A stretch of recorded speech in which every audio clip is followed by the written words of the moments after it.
যখন মানুষের গাছের আমরা আম পাড়তাম এবং ওই সমস্ত পোলাপানের বাবারা আমাদের কাছে নামে বিচার দিত এবং আমরা সেই সম্বন্ধে আমার বন্ধুগুলোকে আমি শাসন করতাম এবং বলছিলাম যে দোস্তরা তোরা ভালো মতন পড়াশুনো করবি এবং পড়াশুনো করলে বন্ধু তোরা একটা কিছু করতে পারবি।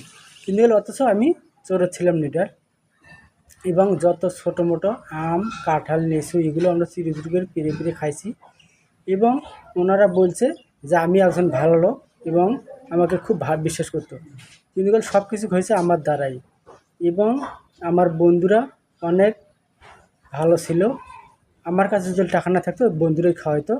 সেই তখনকার আম বলে আমরা 1 টাকা দিয়ে 8টা চকলেট খাইছি। 8 আনার মুড়ি এবং চানাচুর যদি খাওয়া গেছে অনেক হয়েছে। তো সেই ছোটোবেলার বন্ধুগুলো আমার আজকে এখন হারিয়ে গিয়েছে এবং একসাথে আমরা কেউ আর থাকি না। আপনাদের মাঝে এই কথাগুলো আমরা আস্তে আস্তে তুলে ধরবো এবং ভালো থাকবেন।